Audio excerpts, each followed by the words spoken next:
time and time again.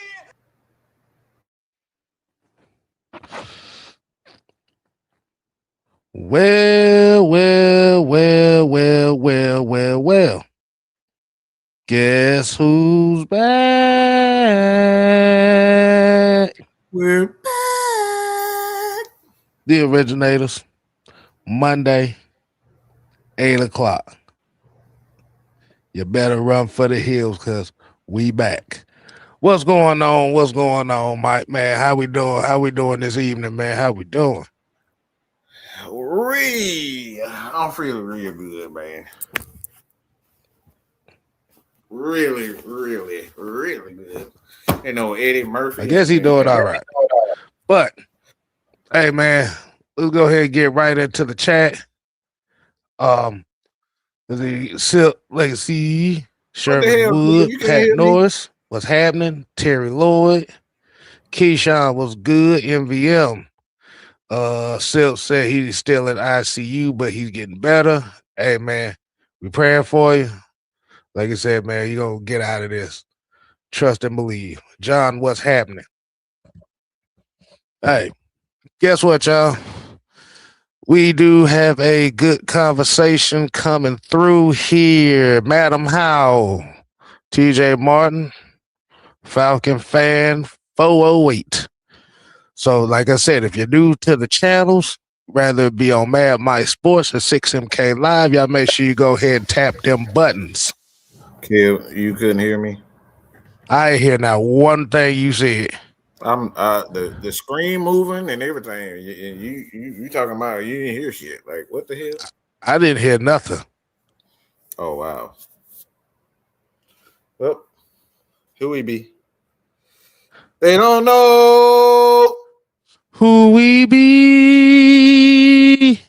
They don't know who we be. I bet I don't know that. Exactly. All right, man. Like I said, man, I feel like people starting to come in, man. Let's go ahead and get right into it, Mike. Once again, how we doing this evening, man? It feels a little bit weird to get back on this time. Oh yeah. You know, 8 o'clock, getting back on it. You know, I will be watching wrestling while I'm doing the show. You know, I'm trying to improve my multitasking skills. Yeah, I'm trying to. So I actually, because everybody know I'm a kid. Well, Kev know I'm terrible. Exactly. I'm bad. I'm do better though. All right, that's what's up, man. So today's episode, we're going to be revisiting a conversation or talking point that we have had a couple months ago. Right. So we're going to revisit this once again, since this is kind of something that was brought to our attention during yesterday's live broadcast. Mm-hmm. Shout out to Fred with this one. But today's episode, we're going to be talking Michael Penix versus Raheem Morris. Is it sabotage or incompetence? But before we get right into that topic, I do got something that I do want to talk about. You don't mind if I get this sidebar out, do you mind? Go ahead, do the thing.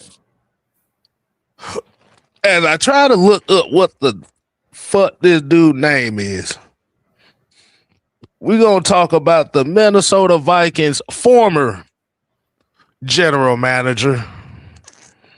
Don't know his name that well. I just know it starts with Kawasi. Kevin. I'm up here calling you like you acting like I'm in fucking trouble or something. What the fuck? Yeah. That's that. I'm so disappointed. Because I forgot about this. I didn't know you was going to actually break. I thought it was just... No. I got to talk about this. So for those that don't know, the Vikings fired their recent general manager. I'm waiting for the Google to pop up. So Kwesi Adolfo-Mensah, Wow. who had been the general manager for the Minnesota Vikings.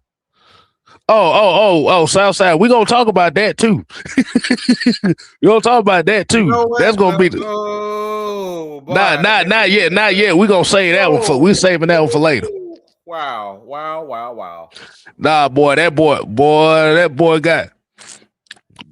motherfucker got the toupee slapped off the top of his head, boy. Turned that motherfucker hairline into Miss Pat-Man, man. Oh boy. Well, we're gonna call that man trash can lid. But as the Vikings fired their general manager, Kwesi Adolfo-Mensah, what I got to say was a statement that he made a while back ago.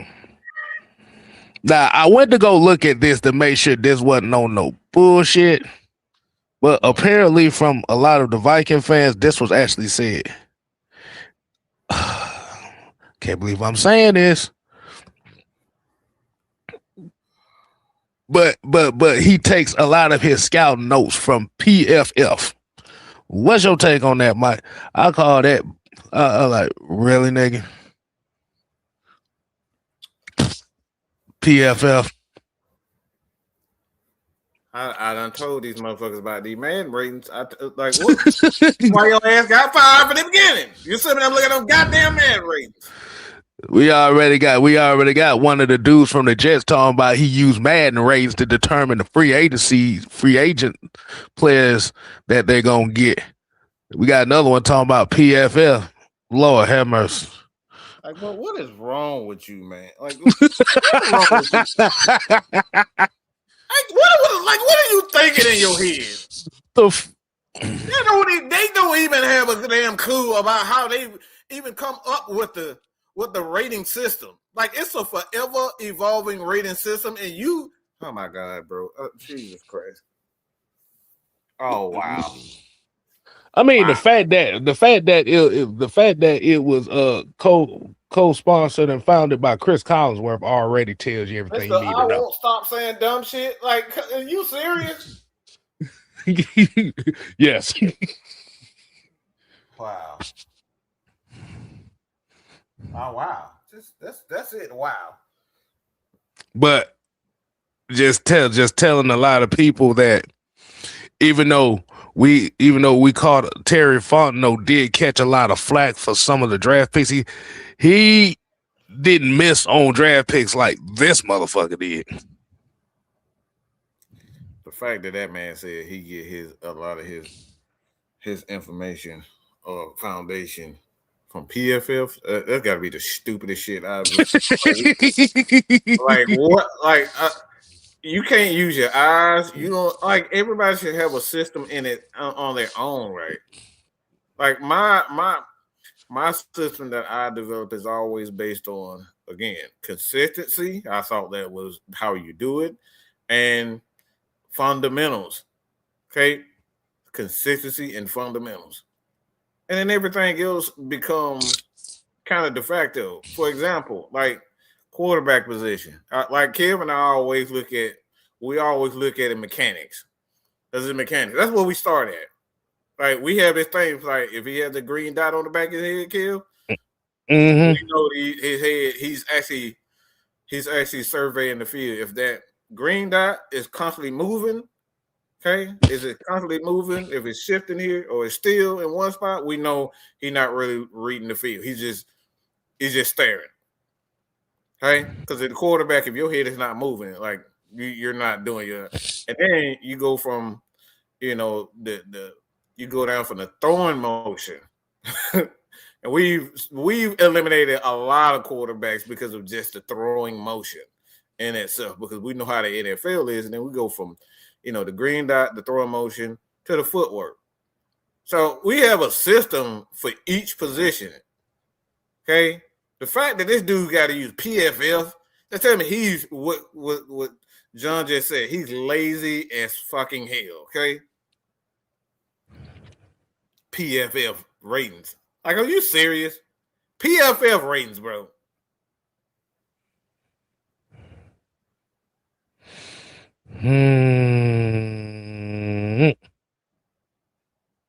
That's all that needs to be known on that. But I just want to throw that out there right quick, man. So let's go ahead and get right into the subject at hand. Mike, I know this is a conversation that you wanted to have here. So let's explain to people why are we revisiting this conversation that we've already had. How the hell I find that damn? Hold on. Do I got that? I know I got it somewhere. I'll find it. But it was a screenshot. How the hell I forgot what it was. That's what happened when you take a damn nap before a show. You lose every damn thing. So the conversation piece obviously was, well, I get a lot of comments, to be honest. And one of the comments that I get is all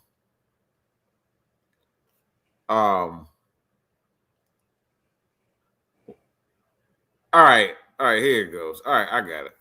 All right, so we were asked,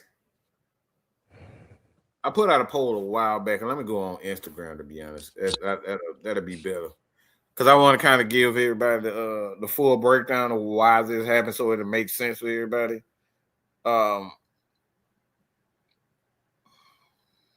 Because it kind of went viral on Instagram. Just not Instagram, but on X. So on a video that I put out. All right, so we're talking about the proof that Raheem Morris and Zach Robinson deliberately sabotaged Michael Penix. And a person responded by saying it was really a matter of sheer incompetence instead of sabotage. Coaches aren't going to sabotage the quarterback when their jobs were on the line. I responded by saying I disagree. What maybe works with a younger coach, they're not going to sabotage. But like a Zach Robinson, a Clint Kubiak, a Mike McDaniel, Raheem Moore's been in the league for 15 plus years. He knows the history and the breakdown of a quarterback. All right, he understands how you develop a quarterback the proper way because he coached with Matt Ryan. To be honest, he know. He failed with that guy that used to be the quarterback for the Tampa Bay Buccaneers. You remember him, kid? Tom Brady. Nope.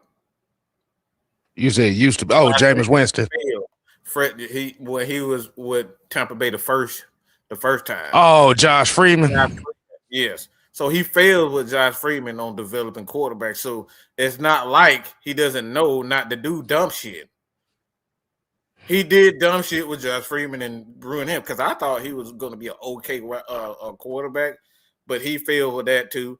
And then he went to the Rams,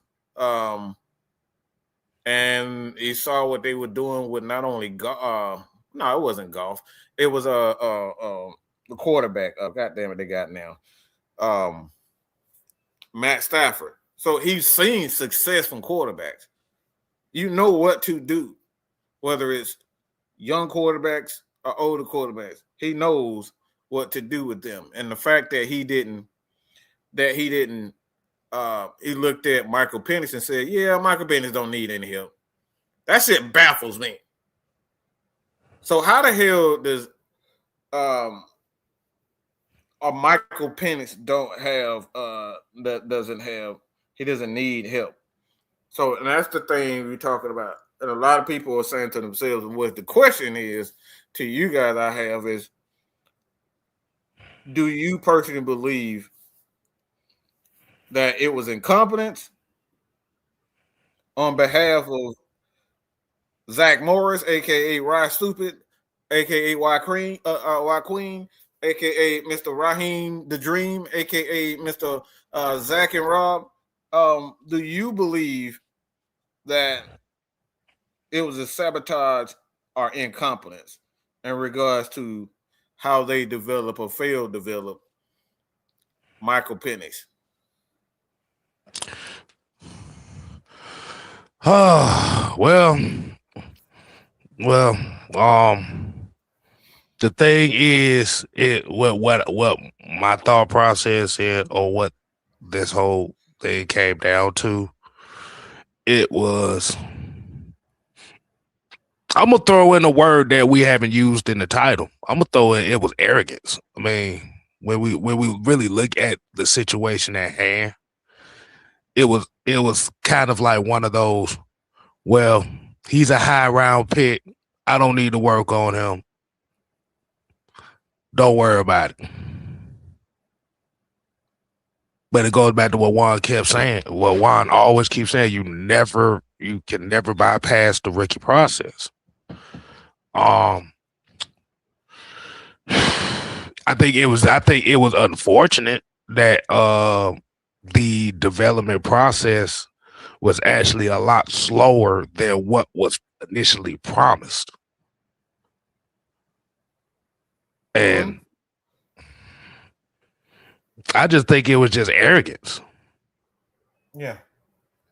Well, arrogance can actually be tied into sabotage and or incompetence.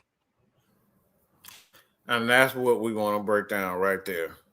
Arrogance leads to blatant stupidity.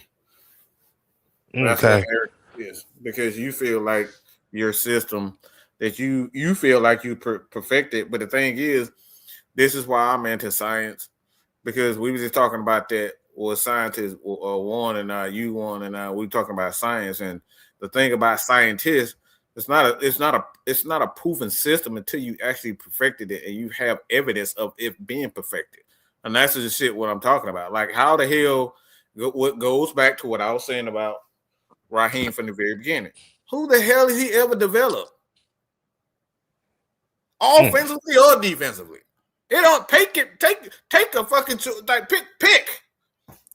Who has he ever developed? You can't say that you know what you're doing as a coach if you haven't had success. So that right there, in my humble opinion, when you talk about incompetence or sabotage, that's what you call. And is it all Raheem's fault? No. Nah. I mean, to be honest with you, this is the majority of this blame really is gonna go on Rich McKay. To be honest with you, right there. because he set the culture of what this team was gonna be about and what this franchise was gonna be about. And unfortunately, the ideology of what the Atlanta Falcons was we was gonna be a franchise that cared more about validity and public image than it actually did of building consistency. But we got a $5 super chat from Terry Lloyd here. Said, I am convinced Penix got into Raheem's ass too, just like Ray McLeod. That's where the sabotage began because Raheem is a narcissist. T. Lloyd, bro, like that right there, I couldn't have said that even better. That's what we're perfect. Well, while you're saying that, I decided to look up something, and I want to read a definition out to you of arrogance, if you don't mind, Mike. Yes, go ahead. It says arrogance is an overbearing sense of self-importance or superiority. Is more than just being confident. It's the belief that your worth, abilities, or opinions are inherently better than those of others. While confidence is grounded in reality and competence, arrogance is often used as a shield to protect a fragile ego. And when we talk about it is the dismissiveness, viewing others' ideas or feeling as unworthy, entitlement, believing you deserve special treatment, and that rules don't apply to you. Jesus. Lack of self-awareness, and inability to see one's own flaws or admit to making mistakes.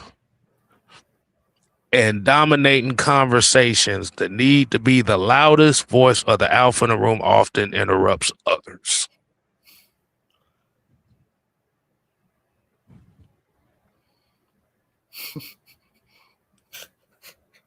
What is that? That's it. Just read that definition. So damn funny. And the thing about it is, everybody has a sense of arrogance about them. I mean, like I said, everybody got a sense of arrogance. Mm-hmm. But the main key thing is the lack of self-awareness, the inability to see one's own flaws or admit to making mistakes. That's the one. That's the part that stood out to me the most. Yeah. That's where I was going. Okay, that's exactly where I was going. But and I see Floyd talking about the Niners grab Morris. We ain't surprised at that. That was going to be the only place he was going to be able to get a job. Let's be honest. The only job that he was going to get is somebody that he previously worked under.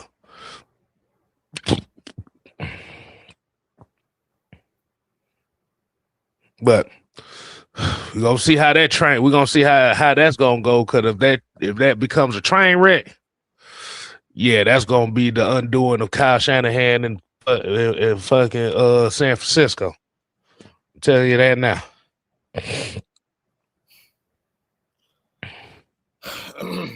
But the sense of the sabotage of it is definitely there. That's where it came down when we was talking about that divide, that power struggle that was going on in here at that time. Because it was like, okay, you got an ideal here, which is clashing with this idea here. You got one side with Michael Penix, and you got another side with Kirk Cousins. And it was just the clashing of their ideals. And it basically resulted in the type of seasons we've had the last couple of years. You think about it. 6-3, start 6-3, finish 8-9. Start 3-6, finish 8-9. Mm-hmm. If that is the worst case of consistency that you could think of, yeah, that's it right there. And that right there, we're talking about incompetence. So my thing is when has it ever been okay for offensive coordinators and head coaches to force a young quarterback? It doesn't matter how old he is. Like you still got to go through the rookie process. Okay, you still got to go through it. You can't go like there's no way you can avoid a first year. Okay. And there's no way you can avoid a first time. There's no way you can avoid that. The first time is going to be a first time. So my thing is, just because a guy or a player has gotten into that have had X amount of success, he looks like he get it in college. You know how well he is in the film, like how intelligent, how well he picks up. You know, the scheme, how fast he picks up. None of that matters.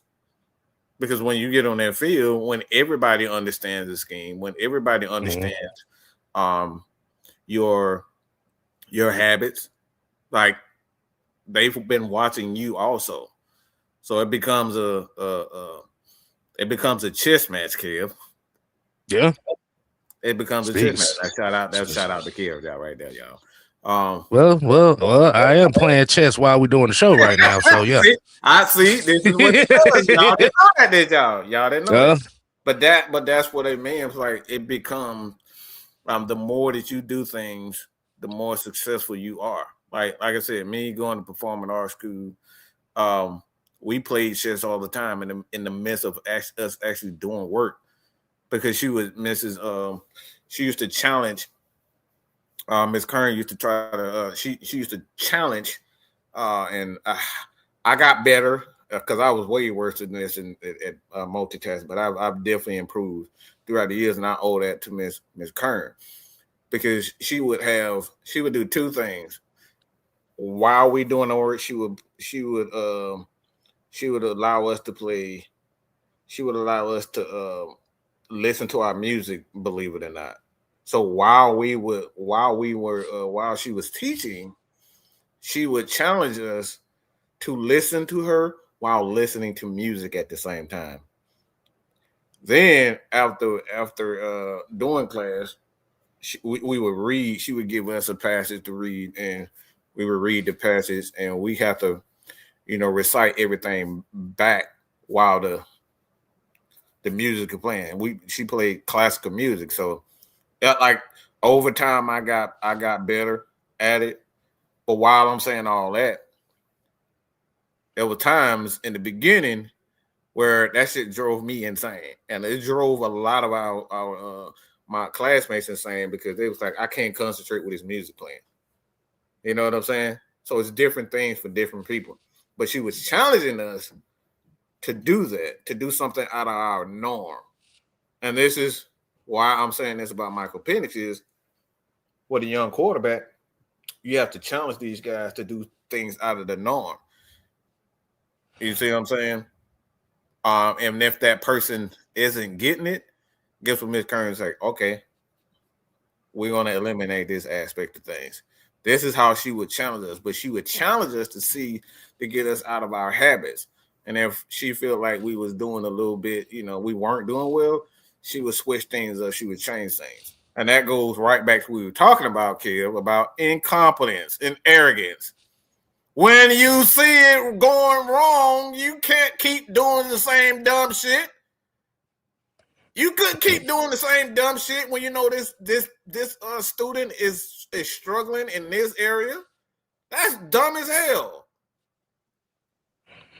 That's not, look, when you see it failing, is that incompetence or is that sabotage? That's sabotage if you see it happening. You see it. You see it, yo. That's the crazy part. We all saw that the Atlanta Falcons offense, and not just Michael Penix, we saw the receivers didn't play well. I mean, Darnell Trash Can Mooney, like, he couldn't do nothing right. We saw it.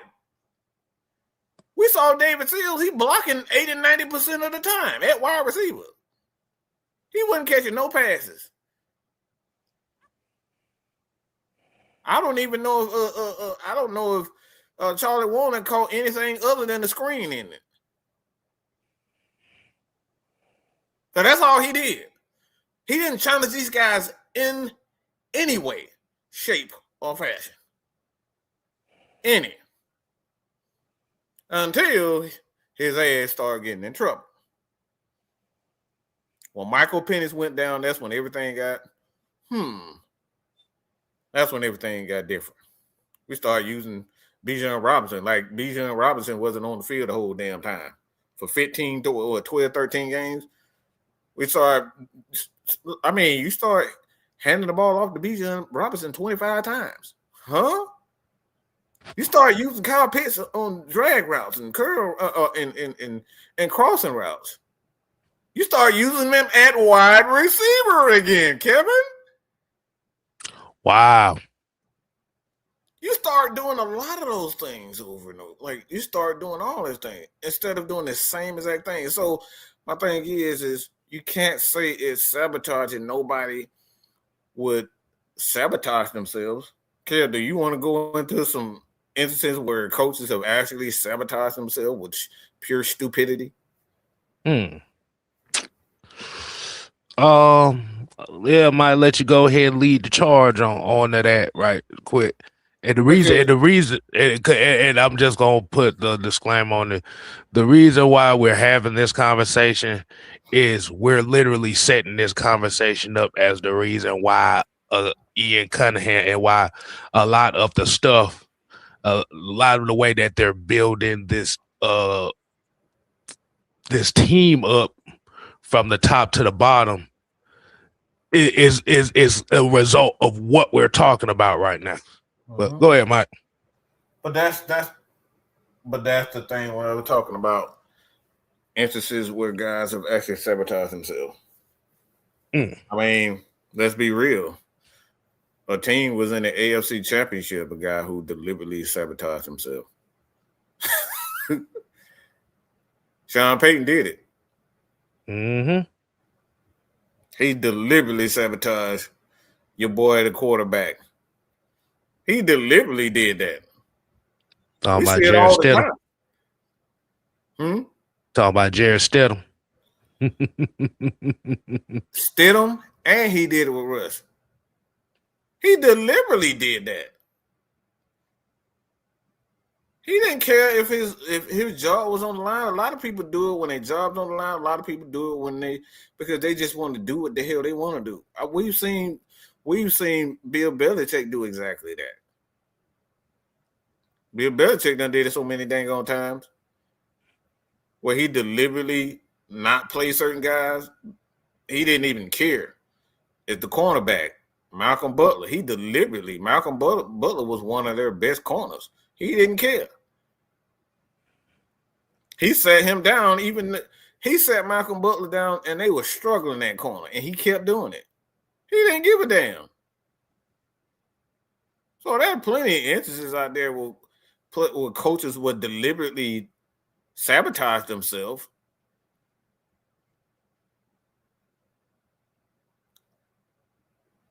There's plenty of instances out there. So that's one of my things when I look at the Atlanta, like, when I look at a number of things, like you can't say that Michael Penix, looking at Michael Penix, you say he was ready. The guy didn't even play in preseason. He barely played, in training camp. He barely did a lot of things in training camp. We were there. Mm-mm.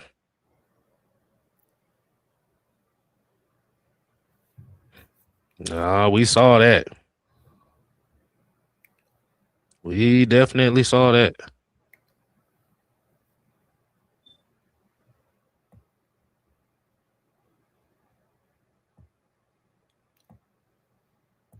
But let's get some of these comments right quick. Scotty Robinson talked about we better get a fullback in free agency.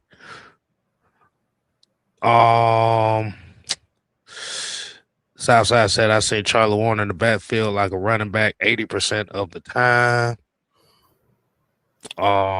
John here also said, I believe at the press conference when Penix said he wasn't getting any help was probably the beginning of the end for Raheem and Zach.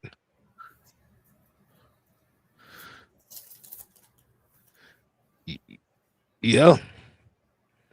But like you said, that's the settle set culture that this team had basically established at this point in time. Like you said, it was just a bunch of me. And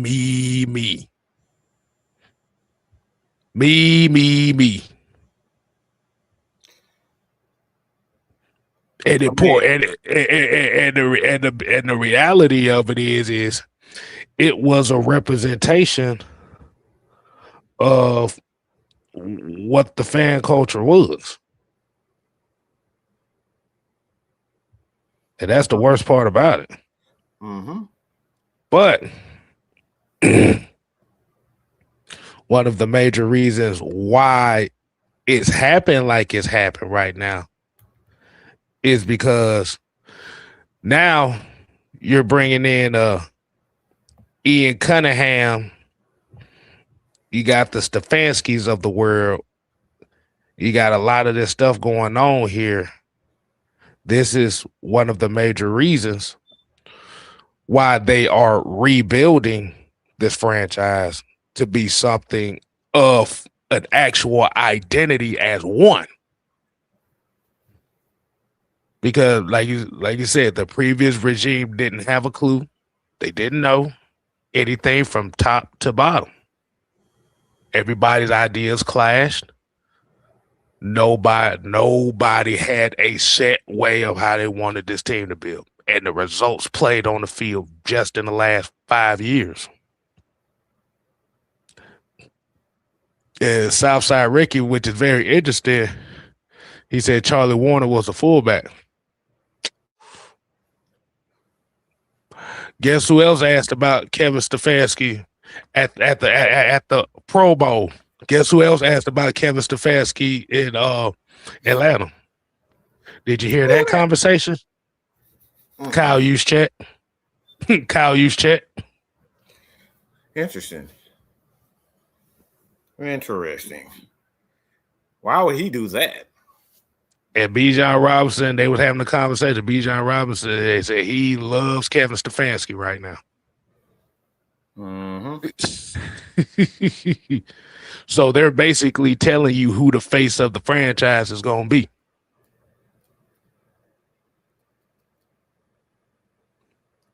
Now, I'm not speculating anything, but as much as the Falcon fans didn't like the hire and don't like kind of the way things are going right now, from the public perception point of things, do not be surprised. It might be a little bit more eyes on this team than we realize.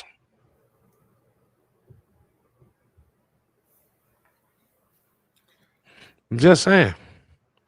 But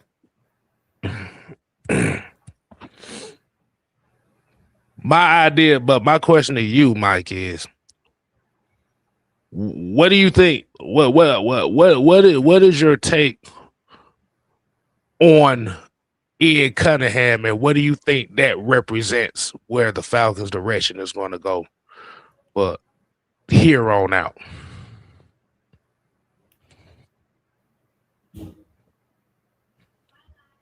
I mean, well, I can't really say just off you and Ian Cunningham, because I think that pretty much just paints anybody into a corner. Like, I don't want to be back into a corner. I just look at everything in its entirety. Like, Ian Cunningham is a guy that we learned, and what we've seen in our own research is that it's like he has a plan, a long-term plan. And I think that's the thing that I look at most about him. It's like, he have, for one, we do know he have connections to successful organizations, Baltimore, Bears, the Chiefs. Like, the dude has connections all around. I mean, the Philadelphia Eagles. Like, he has connections to a lot of successful organizations. So I think he'll bring that aspect of things. But I just look at this Atlanta Falcon team, to be honest, man. It's just a lot of trench work. A lot of trench work. And I just think I think it sets a bad precedent to just focus on one. Oh, and for one, Southside said this right here. Everybody want to know that personality mix wasn't going to work. See, the problem with this is, with that, for a coach, is it important?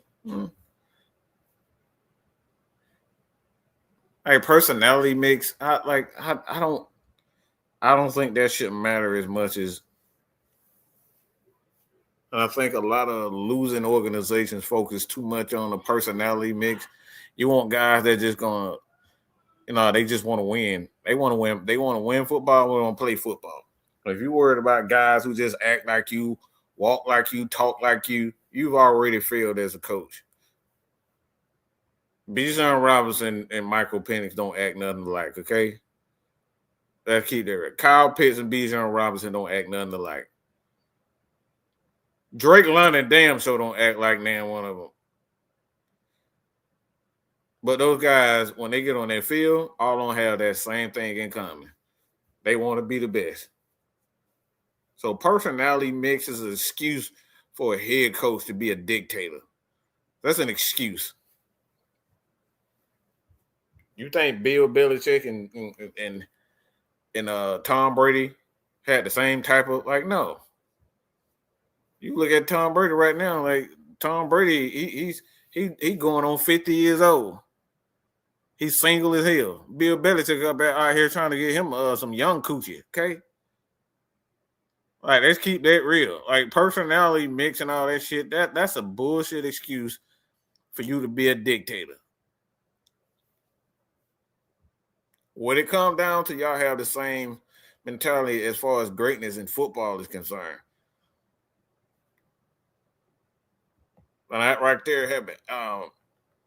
Being football, like, look, are you gonna play hard? You gonna work hard? That's it. All the other shit don't matter. Are you gonna focus on the field stuff? Are you gonna be like dumbass? What that damn running back name, kid?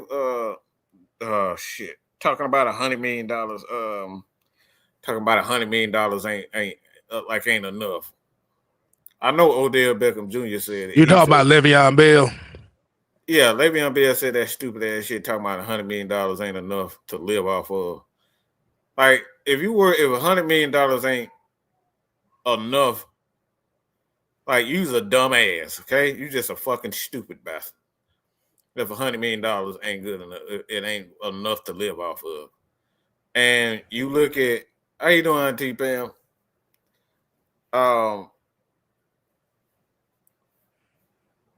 And you look at him, you look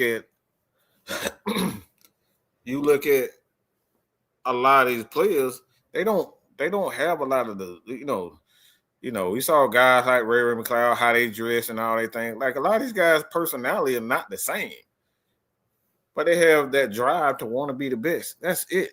That's what should matter if you want to be a football player.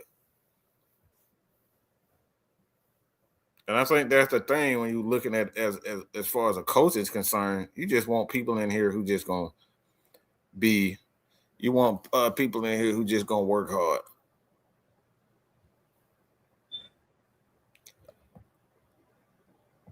There you go. Well, said Penix went from just Zach's poor development or lack thereof to Matt Ryan, Stefanski, Tommy Rees, Callahan, and Alex Van Pelt backing him up. That is a huge step forward from last season. Mm-hmm. What you think about that comment? That's what I'm talking about. It's like, you can't say that you want to win and do all this other stuff. You want to win and do all this other stuff when you clearly not putting all the players around. It's like who are you fooling, bro? Like, what's wrong with you? See, this is really what that's what makes me want to get violent with coaches, is because stuff like this. You saying you want to do what's best and have the best coaches on your staff, but you're not adding. You firing everybody. The fuck? Like, think about that. Yeah, we're gonna do what's best for our players and make sure they have all the coaching and the knowledge they need. Yeah, get your ass up out of here. I hear you. Get your ass up here. You're not on the same page as us.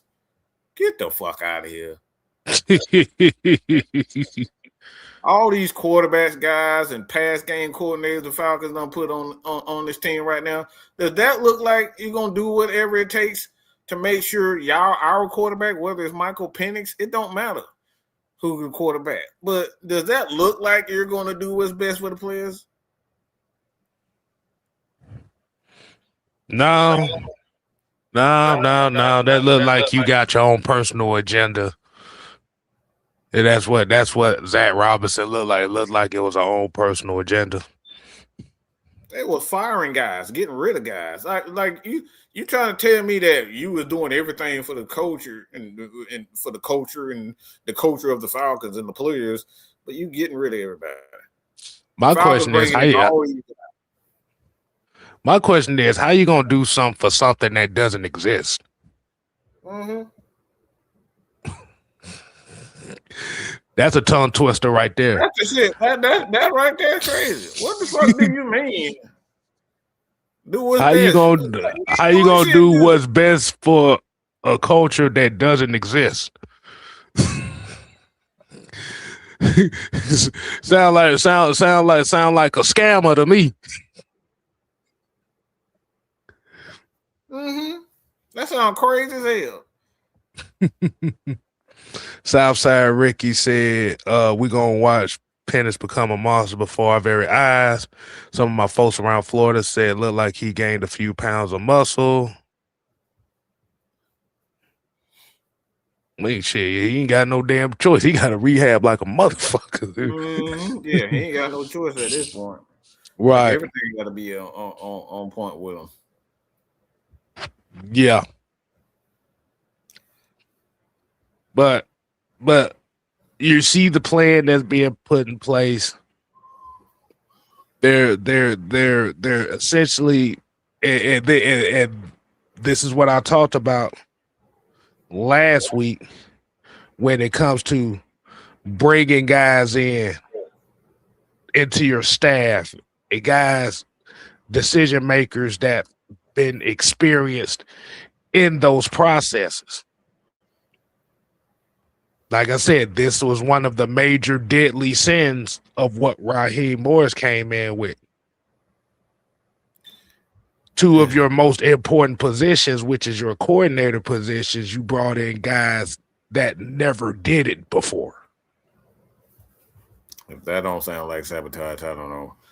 You tell me you've been around Mike Shanahan, Kyle Shanahan, and the thing you do is the opposite shit that they did. What the fuck, man?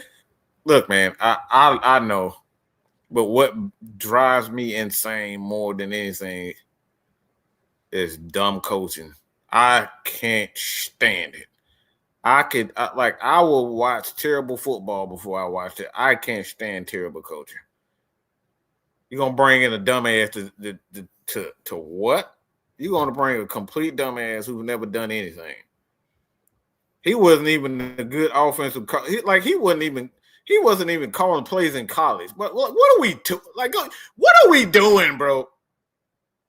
This guy never even called plays in college, and you bring him to the NFL and say, "Yeah, I believe in Zach Robinson." Man, look, nah, that's sabotage, bro. That's ego. That's sabotage and that's ego. That makes no sense. Like you got Tom Brady on your team, but no, I think I'll go with I think I'll go with Taylor Heineke. Not Taylor Heineke. Mm-hmm. Yeah, we go with Taylor Heineke. Not the Taylor man. You can't do the Taylor man like that. Yeah, he did it to himself. God dang it. Keyshawn said the math was not mathing with Raheem. I don't know what the hell he was thinking, to be honest. I couldn't even tell you he was talking about math because the shit don't even make mathematical sense. What you said, 2 + 2 = oxygen? Oxygen, goddamn. The motherfucker asked that man what the square root of 4 is. He said to infinity and beyond. Like, really? Hey, man, we're going to get scuba diving. Hey, man, all right, we're going to scuba diving? Yeah, let's go get this Cherokee Jeep. Wait. What? Yeah. What the fuck we going to like? You know, we got to be riding in the water, man. Like, we got to be riding in the water. Like, bro, what are you? Like, what's wrong with you? That's not gonna work, man. we got Will the Thrill in here. We got the lad in here. He said, we certainly got the staff in place to help Mike progress, but I would hate to rush him back to re-aggravate it. And that's the thing. They're not going to rush him back, even though he says he's ready for week one. They're not going to rush it. Like you said, the biggest key. Just chill, y'all. Relax. Okay? Yeah. Everybody relax, man. Mike will be fine. He'll be fine. More quarterbacks in the league. What right now? These guys, I don't think y'all realize how many. This wasn't the first. Matt Ryan in the middle of an off season. All right, he came from what year that was? He came back. I think he then came back like 10, 15 pounds lighter. Like what people don't know, Matt Ryan had a shoulder injury, and he had a minor, quote unquote minor procedure for a shoulder injury. Is minor, but he had a procedure and then came back. That's when he lost all that weight, and he couldn't throw the ball as deep as he used to because of an injury. Quarterbacks have a lot of these players have a lot of surgeries in the off season, and then they come back and looking crazy incredible. Much better than what they were. It's because of these injuries. So injuries happen all the time. They're just not reported as much. Mike will be fine, y'all. You remember when Tom Brady had, not Tom Brady, but Peyton Manning had the neck injury. Right. He had surgery in the off season. It was a whole newspaper report talking about he was using HGH and all that type of stuff. And that was within a year's time. That was during the off season. These things happen all the time. Injuries to quarterbacks and players happen all the time, bro. It happens more than you realize. And sometimes these guys got less than a year. Like they got a few months to get back straight.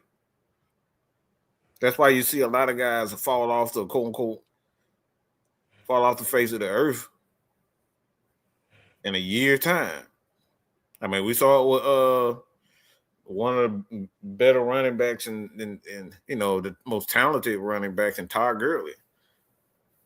He had a year after ACL and came back looking like a fucking god. Drafted and he came back looking like a god. He tore his ACL in college, went to the draft, still got picked and came in looking like a man. They will be fine, yo. If Todd Gurley will be fine at running back tearing the ACL, Michael Penix will be fine. He will be fine, y'all. Exactly. Because a running back, they use their legs every down. And again, if Todd Gurley can do it, why not Penix? He doesn't run as much as a running back. It's something to worry about, but relax. He'll be fine, y'all. We got a question here. Josh said, what are y'all thoughts on the new special teams coordinator?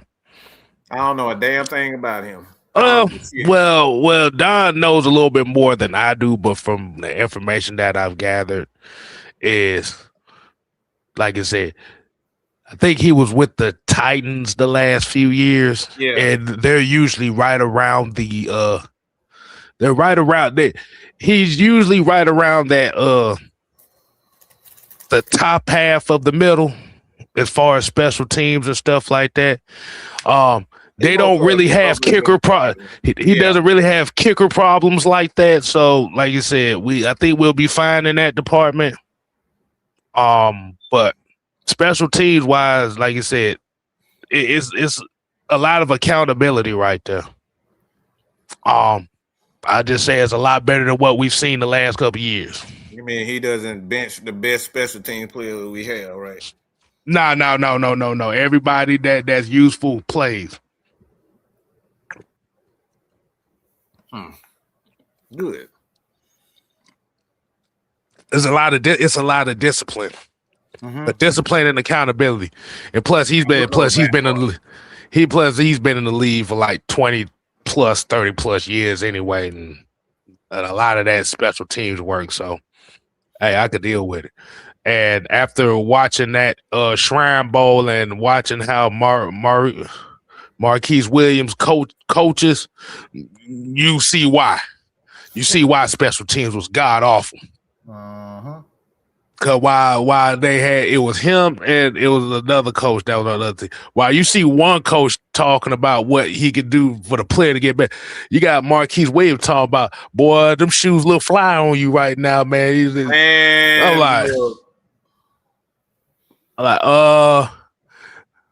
like, man, when I was your age, man, we were getting them hoes and stuff. Wow. Yeah, he let that Raheem rub on him. He was like a homeboy. He let that Raheem roll off on him.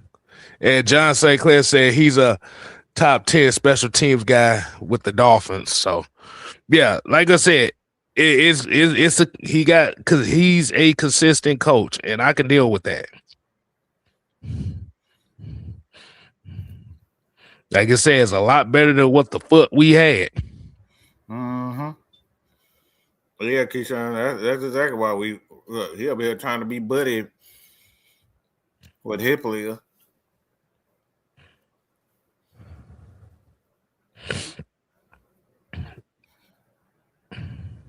Wow, John, don't do that to Falcons just love it.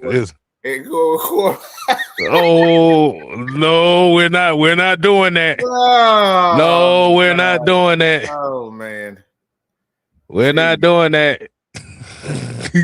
Boy, Will said, I thought the new officer for coaching coaching ops was brought in first because of how badly he screwed the pooch on the Ike Hilliard Ray situation. I mean, bruh, they've literally, what was that position they brought that lady in? The officer of coaching operations. Yeah. Yeah, they not finna fuck around. And when you bring a woman in to be the liaison between that, you know she there to do one boy, thing. She's there to be a snitch. Oh, damn snitch. That's it. She's there to be a snitch. She about to tell it all. Okay. And dare your ass to lie to her too.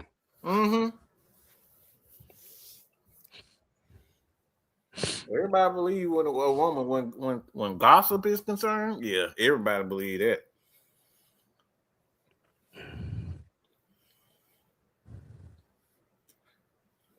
You know what? When I saw Tank in the chat, you know what song came to mind?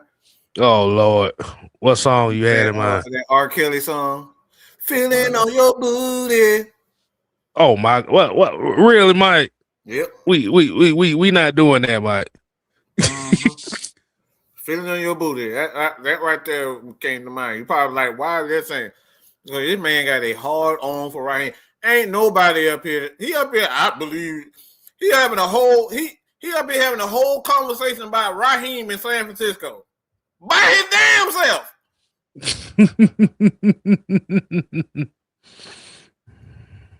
Let's go ahead and call yourself Tank Niner, okay? So you said Tank gonna be a 49ers fan this year? Yep.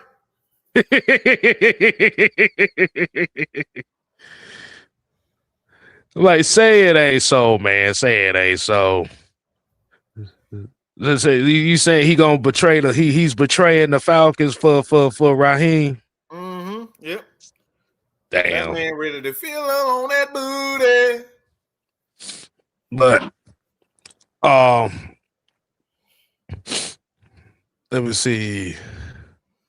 They put a he said Keisha said, I bet E think the 49ers gonna have the best defense in the league. Nah. But the thing about when you look at that situation, and we can talk about it for a little bit. I don't even really think it's one of those situations where it's like anything major. I mean, for the simple fact that most of their defense last year was hurt. So that's why it looked like that's kind of why it looked like it wasn't. It was middle of the pack. Hell yeah, think about it. About a third of their defensive stars were hurt. Yep. Like I said, it was either going to be Dan Quinn or Kyle Shanahan that was going to take his ass back. Mm-hmm. That's it. Bosa got injured. Mm-hmm. They best player, so yeah. Yeah. That's that, but like I said, that's the thing that a lot of people ain't talking about with that. Mm-hmm. But here's where the problem is going to lie here. When you're having a lot of people saying that the 49ers are going to win the Super Bowl because Raheem Morris is the defensive coordinator, well, we always say about my expectations. What if they don't fulfill that expectation? Boy. That right there. It's like that's the thing, man. Like that's why my dad used to tell me growing up, don't make no expectations until you get that money in your hand. Don't make no decisions until you get the money in your hand. That's it. Like I don't have no expectations until I get that shit. Until I actually see it, you pay for it, you see it. I'm not having no expectations. I'm not getting my hopes up at all. That's where I've always. This is how I even, come up with a lot of ideas because man, he was good in San Francisco, and you think you getting the same guy from San Francisco? Nope, he's not. That's the same, but like you said, that's the same trap we fell under with the whole thing with the Rams. And you thought you was gonna have the Rams, and then you realized you basically brought back Dan Quinn all over again. So it's like all over again. And that's where a lot of the backlash came with that. Was the Dan Quinn-isms came back.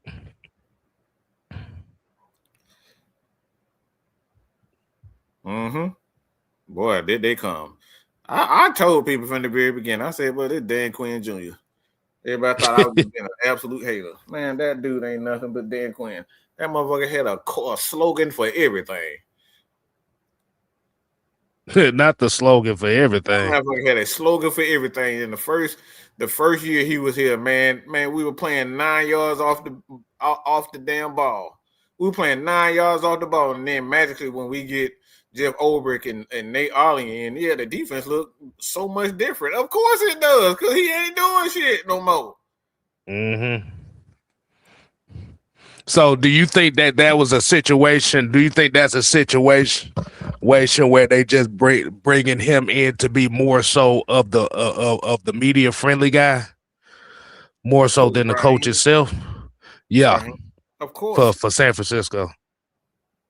The media guy, because Kyle Shanahan can't talk to nobody. Like he like the muffin man. Like, he's an what do you say? He's an ass hat. That dude is a complete ass wipe. Yes, he is. Kyle Shanahan he's so bad in press conference. He give you nothing. Mm-hmm. Like yeah, man. I'm just saying, I like that too. Yeah, we did a great job today.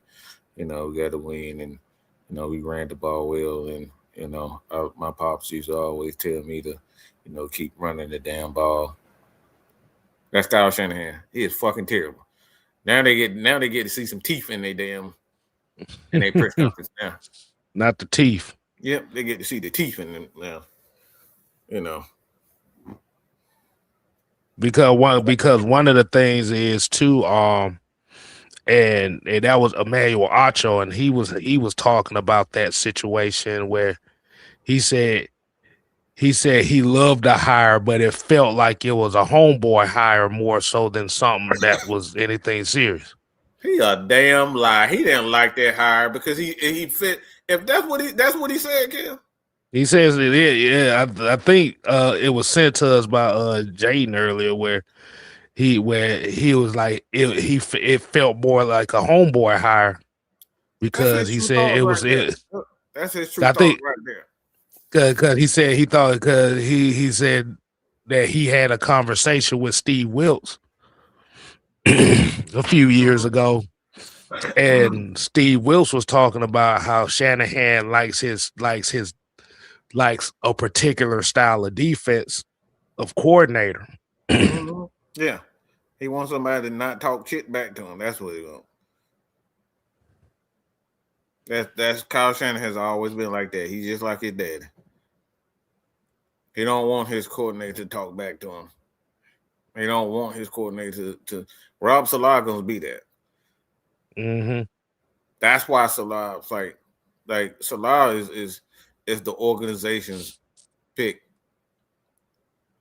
And now Kyle Shanahan get to bring his boy in here, and his boy gonna do whatever he wants him to do. Mm. But I also look. This is how you know when people lying, because they always start out with some bullshit first. They always start out with the bullshit first, and then you hear the but part. When you hear the but or the however, Mm-hmm. that's That's the truth right there. that's the truth in it. They start off with the bullshit and they say, however, this feels like a homeboy. The homeboy hire is his true thoughts. Because everybody know that Falcons defense looks so much different under Olberg and Ollie. It's not even like, come on, bro. That defense looked nothing like he's ever coached before. Going back to the Rams and the first year of the Falcons, it looked nothing this past year. It looked nothing the same. It looked like Robert Salah's defense in New York. Our defense, that's what it looked like. Go back, look, try. I guarantee you'll see a lot of similarities in the Falcons defense last year and New York on Robert Salah. Yeah. Because he also brought up one of the main things with Raheem Morris as a defensive coordinator is the defense usually like the first year the defense, like I said, he's never really managed to have a top tier defense. Everything is kind of middle of the pack, but each year it gets worse. Year after that it gets worse. And that's historically as a defense coordinator. So once again, it goes back to that conversation of consistency. Jamal said something. I didn't really think about it. What is it? Said Raheem was running those soft practices like Dan Quinn. Everything was easy and relaxed. Those training camp highlights would show him joking around with coach. We saw that shit. We saw it firsthand. And that's the first thing we didn't know. Cam, I swear to God, bro, that's exactly what stood out to us when we went. Yeah, cause I'm sitting there, I'm looking like look like nobody gives a shit out here. What's going on? We got Young Wei Koo out here running kickoff returns with the second team. Like, what the fuck is we doing here? Bro, like for real. You got Koo out here doing hitting drills with the corners and shit. I'm like, what? Yep. Anybody who went to training camp can vouch for that. Went right back to that Julio stuff. You ain't got to practice if you don't want to. Just say, your ankle hurt, your toenail hurt. Yeah, we're gonna keep you out today. Right. And like you said, that just became a problem right there. And it showed. That's why I said it's a consistency issue. Mm-hmm.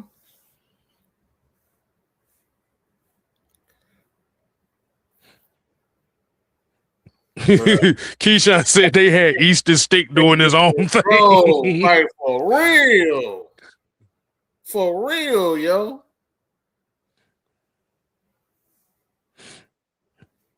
But like you said, man, that's why that is one of the reasons why they have the front offices and the coaching staff constructed the way they're doing right now, because like the number one thing that I could say that Stefanski and Matt Ryan is doing right this time is they're not leaving no stone left unturned.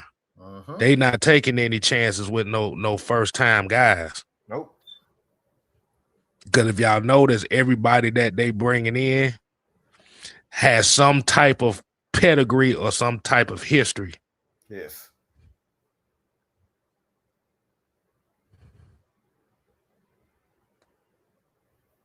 That's literally it. That's literally it. He trying to friend. He trying to be everyone's friend. With that goofy shit, take that to San Francisco. Yeah, my thing is I believe in being friendly, but like when you talk about being in a man's sport, a physical sport, I should say, let me rephrase that, a physical sport, when everybody's running into each other and everybody's trying to get each other, like you can't be friends, man. Like I'm not trying to be Kev's friend when Kev done knocked me the hell out. You know what I'm saying? Like fuck that. I'm going at Kev's legs. That motherfucker hit me, goddamn it. You know what I'm saying? Like you can't be fucking friends after somebody on a 300-pound guy on tackled your ass and hit your ass and made you fall on your motherfucking shoulder. Like fuck that friend shit. Like we out here playing ball. Like we're supposed to be competitive and we up here smiling and cheesing together. No, we're gonna be talking shit. Cause I don't know about y'all in y'all neighborhood growing like shit. Like when we playing what we call it, throw them up, bust them up. Nah, we knocking your ass through them bushes, them sticker briar bushes, Kale. We knocking your ass through them sticker briar bushes. See, we had those too, and motherfucker was trying to knock your ass into the street. yeah. Try to knock your ass into the goddamn street. And everybody start laughing at your ass. You laying on the damn ground.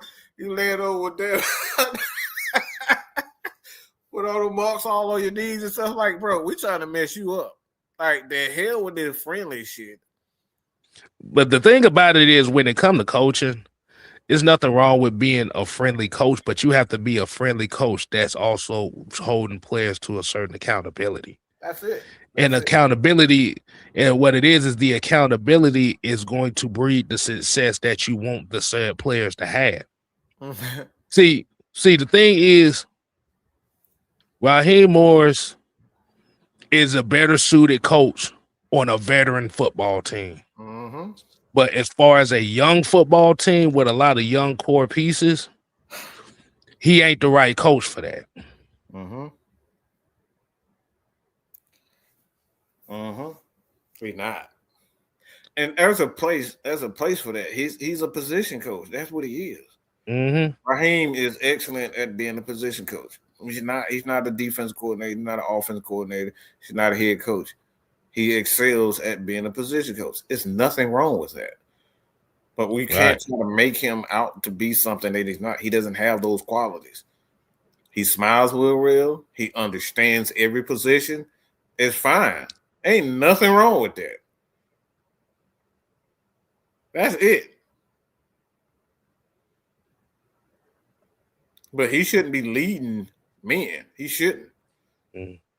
Like a leading man, like everybody got different types of temperament. Some people need to be pushed. Other people don't need to be pushed. Like if you got a coach that doesn't know how to push people, it's like you're not going to get the best out of them. Right. And Mark Daniel here said Sean McVay is an example. He jokes around with a lot of his players, but he knows when to be serious and have them locked in. That's a great comment. Yep. That's it. You got to know the balance. Mm-hmm. You got to have that balance. Mm-hmm. Like I said, some players love that. Some players love that players coach ideology. Some players like that dictator style of coaching. Yeah. You like you said, but the thing about it is when you have like I said, when you have a bunch of young guys and bunch of young players, a guy that's really laxed like that is not really the right type of coach for a young football team, because now what you're doing is you're set. Like I said, when there's bad tendencies happening, he's not the type of coach that's gonna be like, hey, you don't need to be doing that shit. Mm-hmm. You're it's like a child when it's a young when you're dealing with a child. It's like, yeah, this child really likes this heat. You know what I'm saying? Daddy, I want to feel. I want to see what this feels like. He said, "No, baby, I don't think you want to do that." Exactly. You don't. No, that's right. The Raheem be like, "Nah, baby, you don't think you want to do that?" Right. A parent be like, "Hell no! Nah, get your ass away from that damn stove." Like that's what a child need to hear, because they need to see that. Like, trust me, baby girl like that now. Look. Mama tell her something. See, when mom voice get loud like that, it has to. It goes in stages. But with me, I'm like, hey, nope, you don't need to be doing that. To get your ass up over here. She know when the fuck to get the fuck up over here. That's what I'm talking about. You setting a bad precedent by, especially with young players. It's like, man, damn, this gonna be easy. Exactly. Oh, this gonna be easy. No, hell, it's not. No, it's not. Until you run into a Bill Belichick, a Sean Payton, a Kyle Shanahan, like them dudes hardcore. You know what I'm saying? It's not gonna be easy in the NFL. You're not gonna get people. No, your ass is gonna practice on other teams. Like not over here. That's why Julio Jones. That's why Julio Jones wanted out when Raheem Morris got fired the first time. Yep. Because he was used to a certain style. He was used to a certain style of coach.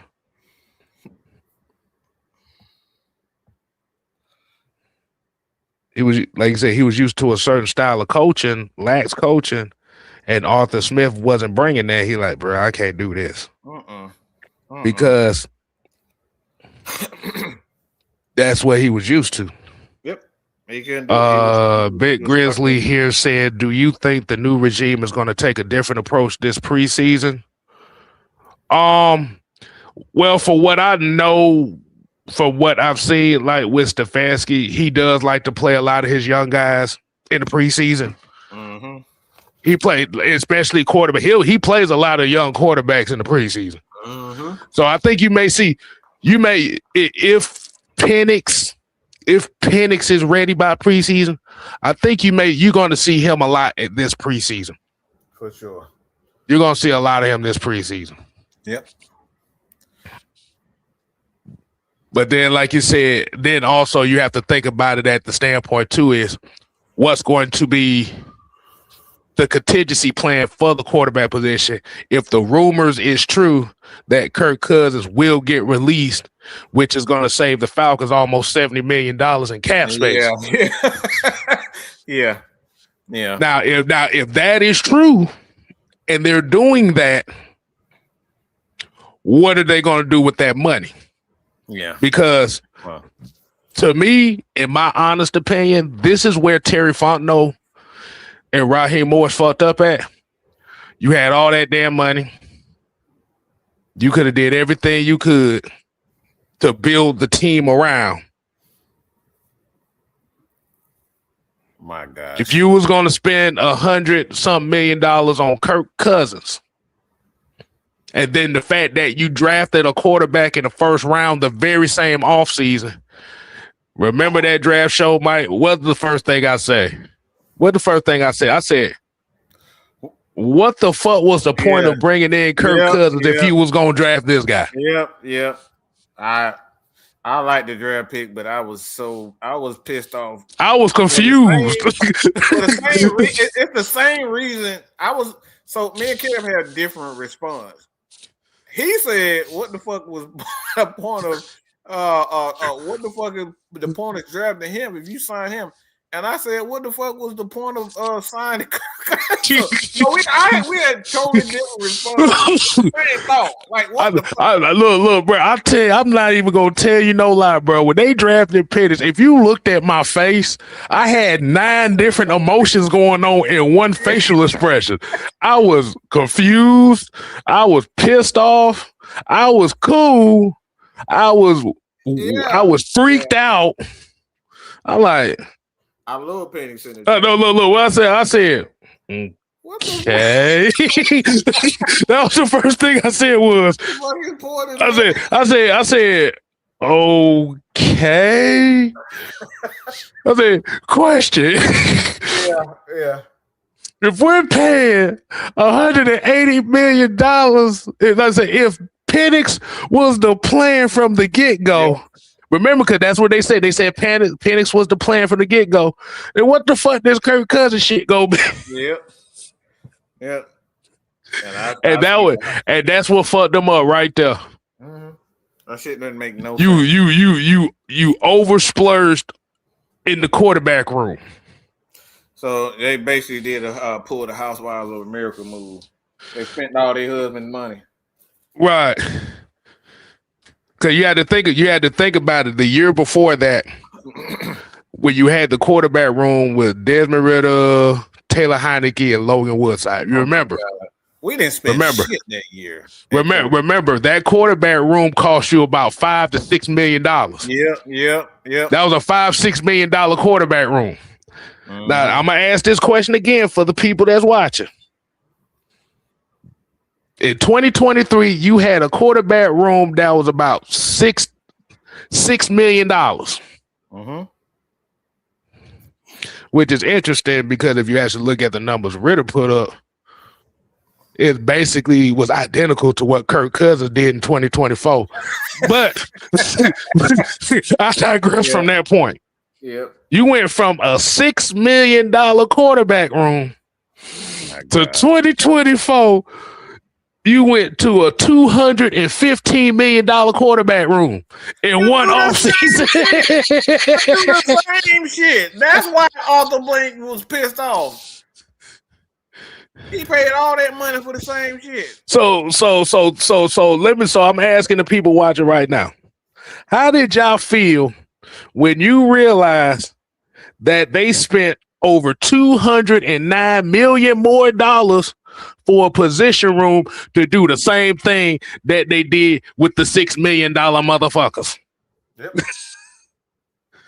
I want to get the answers to that. We got 170 people in here. Y'all make sure y'all hit them buttons. Y'all make sure you hit the likes and subscribes. Answer that question for me. Right. Yeah. When y'all found out that the Falcons spent over $209 million to upgrade a quarterback room for the same damn results. Boy, come on, man. Y'all wonder why I was pissed off at Raheem? It's because of that. He was the architect behind all that. And we had that dumbass Terry first, no, because look, we know he was stupid. We know he was a do boy now. Because this is how this motherfucker decided the next year, okay, the next year to bring him back and keep the money. Andrew said that shit is insane. That shit don't make look. I want some more people asking. You paid over $200 million to do the same shit over and over again. Boy, look, oh my God. That's like finding a hot dog. Like you finding out somebody, that's like finding out that somebody fed you a hot dog out the trash can. Carlos said that's why Terry lost his job. Yeah. Son of a gun. Come on, I want some more answers, bro. I want some more answers. I want to see y'all thoughts on that. John said all that $210 million brought one more win. I would be pissed off. Like I said, it somebody fed you a hot dog out the trash can. That's what the fuck that is. Oh no, boy! I told you, man. That shit is ugly, bro. He said Southside said Terry and Raheem managed to piss off both quarterbacks. Hell was during the drive.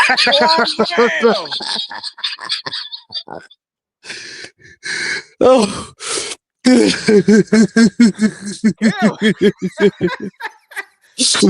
Henry, boy. Keyshawn said we could have low He just built the team with that money. Oh my god. Hell, we could have had a damn linebacker at that point. Shit. Something. You would have had the money. Look.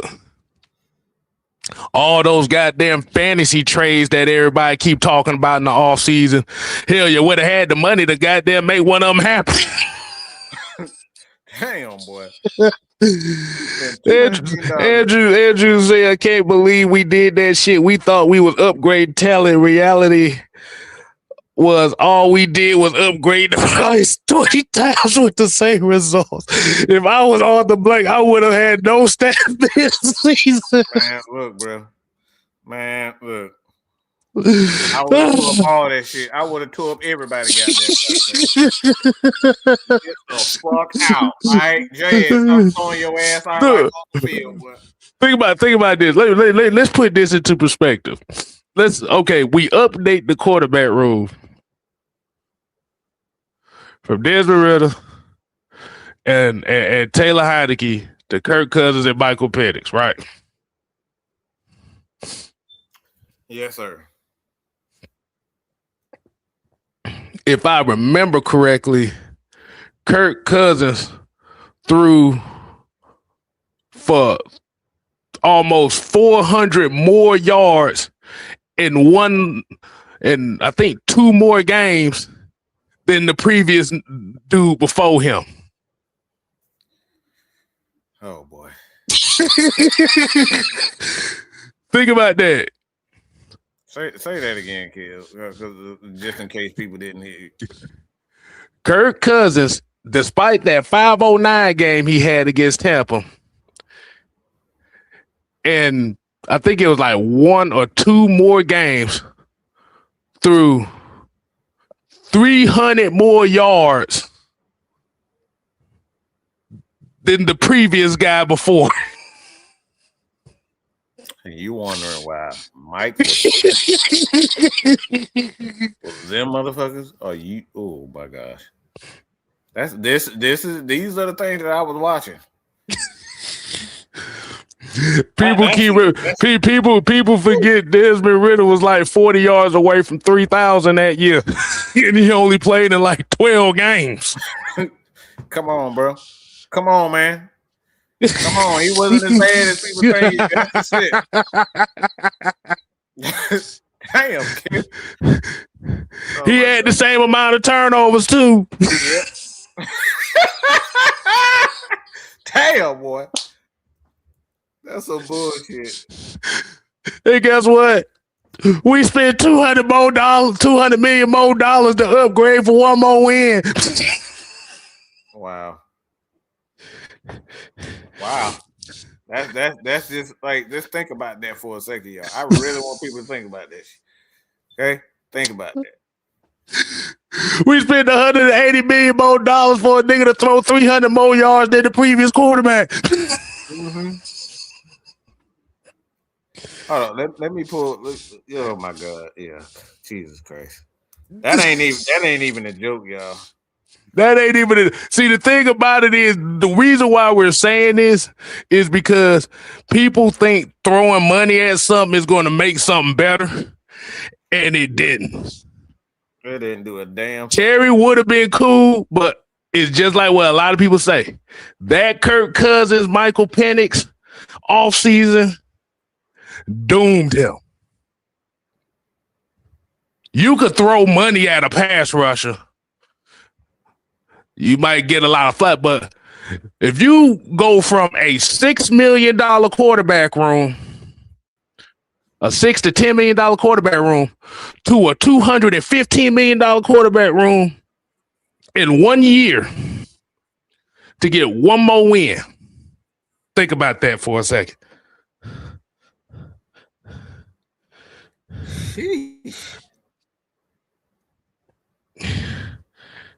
So we paid $100 million. All right, so this is 13 games started.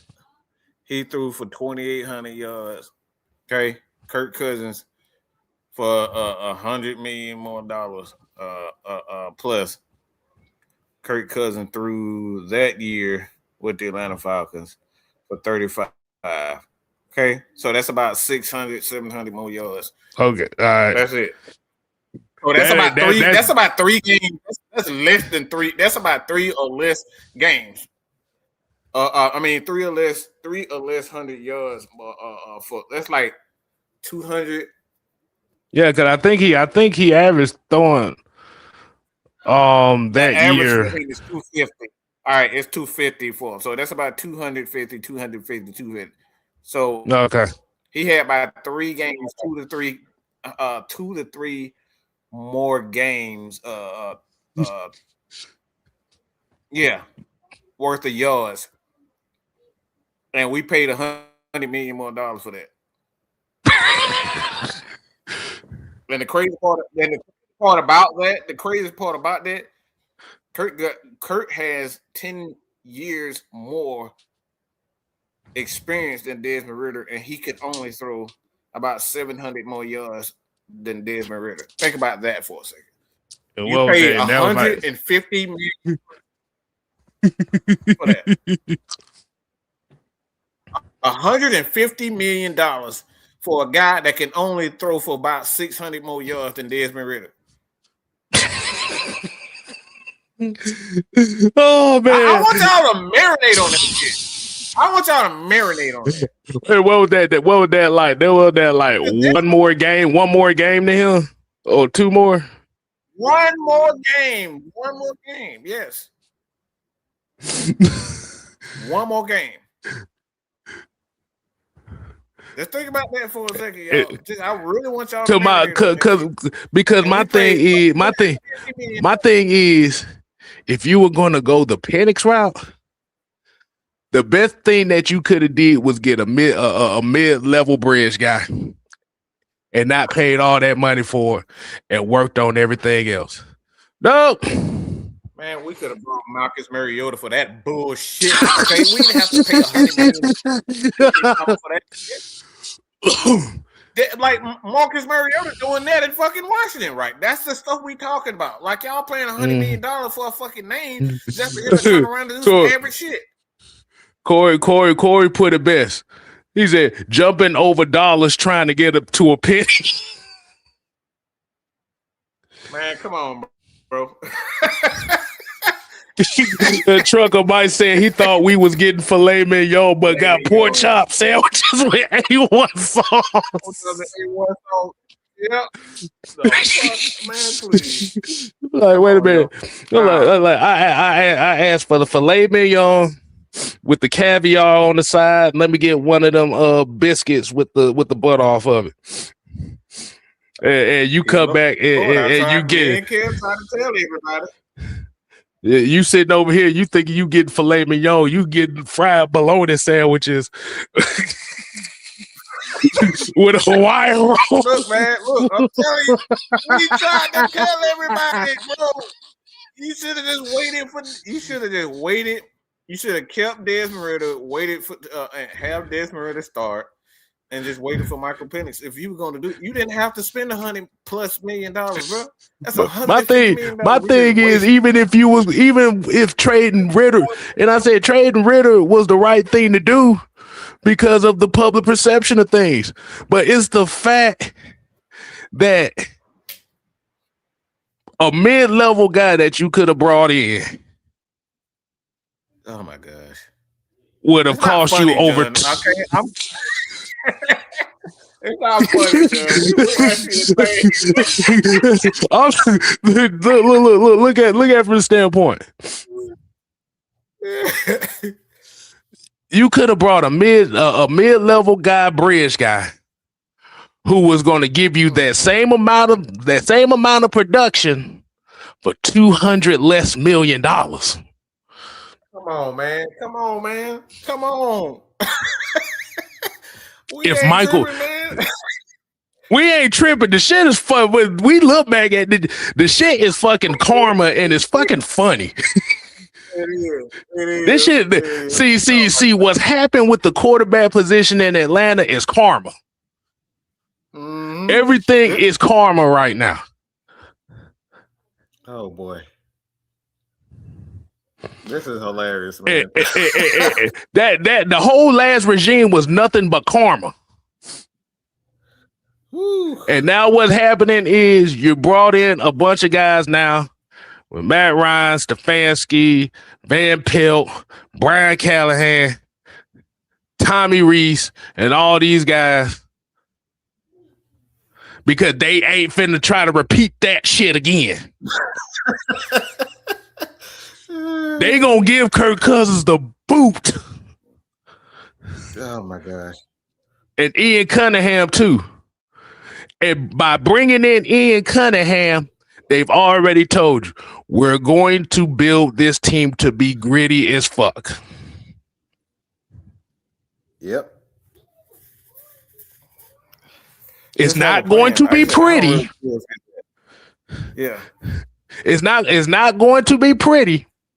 Now, Bijan Robinson is going to have the same type of production as he had with Zach Robinson and everybody in that offense. It's going to be the same production because I don't see the production getting higher. I see it pretty much being the same. But it's not going to be pretty because it's not going to be it may not be a bunch of big time throws or throws down the field everybody waiting for. It's going to be ugly. It's going to be simple. It's going to be stupid. It's going to be keep it simple, stupid. It's going to be a moderation of what we saw with Kyle Pitts running a lot of drag routes and stuff like that. It's not going to be big time plays thrown downfield and stuff like that. It's just going to be gritty, grindy. I'll say it like this. It's like watching Georgia and Georgia Tech now. Gritty, running the ball, getting it to their tight ends, getting the ball out quick, and just a lot of running the clock. That's what it's going to be. So if y'all like Georgia and Georgia Tech football, that's what you're going to see. Mm-hmm. He says Ski says it's going to be some Bo Nix check downs. Yeah. Get the quarterback in the rig. Get the quarterback in the rhythm. Force your linebackers to be honest. Mm-hmm. And the priority is going to be developing the trenches. Yep. Run the ball, play defense, old school. That's it. That's exactly it. Mm-hmm. That's essentially what they're doing now is they're trying to build the Atlanta Falcons back to when Matt Ryan was a rookie. Mm-hmm. Yep. And that's Matt actually spoke on that too, Kev. Yeah, I remember he spoke on that. He was talking about when he was a rookie, how he had to rely on Michael Turner, how he had to rely on veterans to help him develop as a quarterback. This is what they trying to do. Mm-hmm. And as crazy as a lot of people are upset about it, that was the most success that the Falcons had in a window span in the history of the franchise. Yep, that was the best 5 years in Falcons history. They had 5 winning seasons during that time. It wasn't until they started trying to be the dirt cutter offense, and we gonna throw that some bitch 700 times a year. Mm-hmm. Once the run game was dead, the balance was gone. Mm-hmm. And the thing about it is that only would have worked if you had the defense that could stop people, and we didn't have the defense to stop shit. Mm-hmm. So that's why it was essential to bring in Ian Cunningham. Mm-hmm. That's why it was essential to keep Jeff Ulbrich. That's why it was essential pretty much to keep the defense of staff as much continuity as possible. And it was important to bring in guys offensively that's going to try to make this offense more quarterback friendly.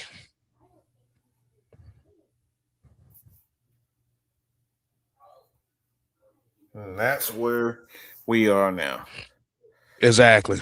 That's where we are now. Getting back to grindy, gritty football. And you see that not only in the NFL, but you see it in college. The Georgia Bulldogs this past season, they just got right back to running the ball and, using a lot of play action. They didn't really throw the ball a lot this year. Went Exactly. right back. That's what turned Tech around. Outside of that old that old ass option offense, they went. You talking about that Army, Navy, Air Force triple option? Yeah, that triple option. Like they just went to, running the ball, getting a bunch of because that triple option. If you understand that, you got to have a lot of small under quick offensive linemen. So when they started really getting physical offensive linemen and stuff, that's when Tech really started to change. Yeah.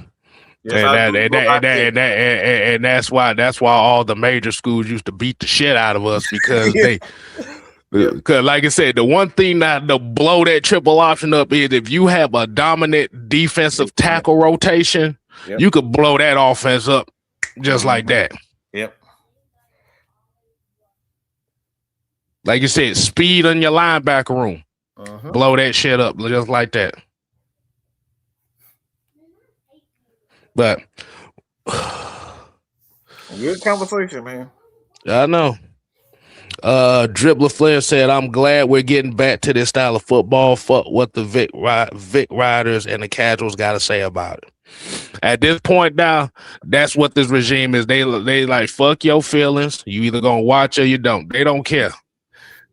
That's why I said this is the villain arc for the Atlanta Falcons right now. They're doing everything to piss the media off and the fans off. And not because they're purposely trying to do it, it's because they're doing it their way and the people that's complaining about it ain't getting their way anymore. And they don't care about it. They don't care who we be. They don't care who we be. That's it. That's it right there. All right, man. So we're going to go ahead and get up on out of here, man. Man, boy, we about 10 minutes over damn time. It's all good, though. Yeah. But we definitely appreciate everybody tuning in. Oh, like I said, let's go ahead and announce it, Kill. Like I said, man. We back. So you're going to see us coming back on primetime hours around 8 o'clock now. We coming back. We coming back for the spot. Like I said, you're going to get the STSs at the same hour too. So, hey, like I said, man, we do this content uncensored, unfiltered, unapologetic, yet understandable. So until next time, people, we ain't here to play. Oh, no. We here to stay. Oh, yeah. Dig it. Southside Ricky said this was a great episode. I was tuned in the whole show. Hey, man, we appreciate it. We appreciate that. But like I said, man, we're actually trying to get better at this. Like I said, we're just incorporating a whole bunch of different elements we've already been doing. So you're going to so the conversations that we're going to have about this is going to be the same unfiltered style, or as what Google says, the street talk style. Yeah, but you're going to get a little bit more of the philosophical side and the psychological side behind the game of football as well with this conversation. So, hey. Thank you joining us, man. And until so like I said, man, you ain't gotta go home, but you gotta get the hell out of here. Oh yeah. Deuces. Put your eyes back in your head. Knocked out like flavor. Pry their eyes open and force them to see the truth. We will skin the sheep and sacrifice the weak. The unholy alliance has arrived.